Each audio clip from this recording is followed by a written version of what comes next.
Picture this, a man who wants you to find him worthy of being your president, a man who thinks you should put your very life in his stubby-fingered hands, is awake hours before dawn, sloshing around in the sewers of his mind, so utterly incapable of acknowledging the humiliation of his preternaturally gloated-over public loss that he finally lands on the only thing he can live with. It didn't happen. It didn't happen, okay? He's not a loser. He didn't lose. It was stolen. Stolen.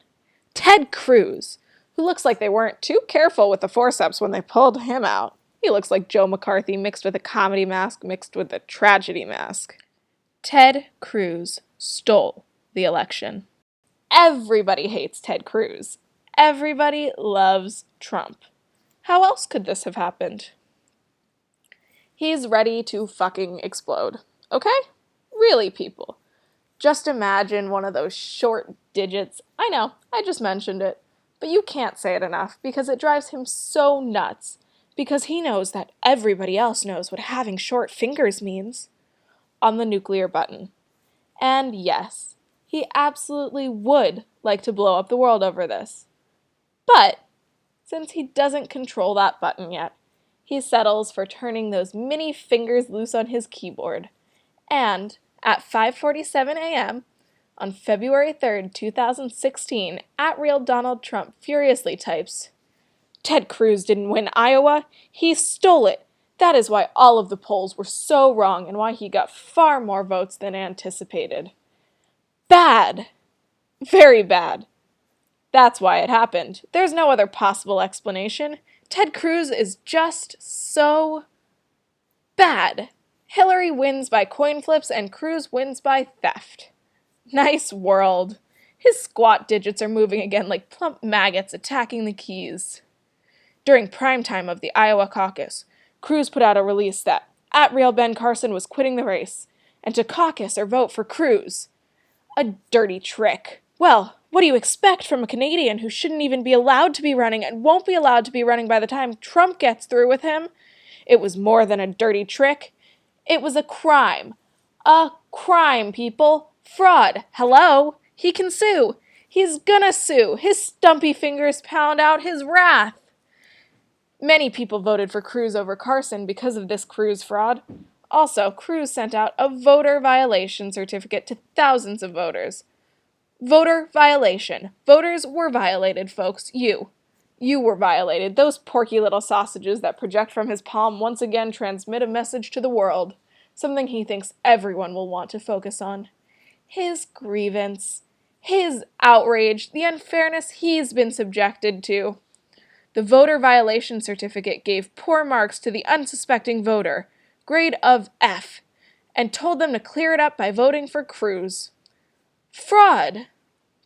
And not just fraud, lies. He's being lied about.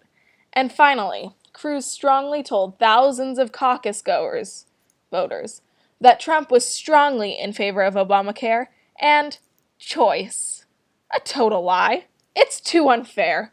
This cannot stand. There's only one way the world can be made right.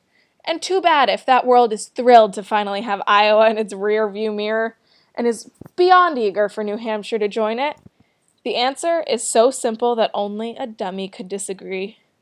Based on the fraud committed by Senator Ted Cruz during the Iowa caucus, either a new election should take place or Cruz results nullified. He wants to do Iowa over. He demands it. Donald Trump, alone, at his computer, makes Richard Nixon's drunken chats with the portraits of his predecessors seem like models of well-adjusted sanity, citizens of the country, whose media has given spies short-fingered vulgarian a perpetual forum from which to spew verbal feces from the oral sphincter that anchors his porcine countenance. Let's contemplate the level of blunacy, the degree of disconnection from reality that allows a candidate for the office of President of the United States, a position in which you really want someone who seems like he's going to take care of you and not spill pus and bile all over you, not merely to throw such a humiliating tantrum, but to not have an iota of a scintilla of a jot of doubt that he was justified in doing so.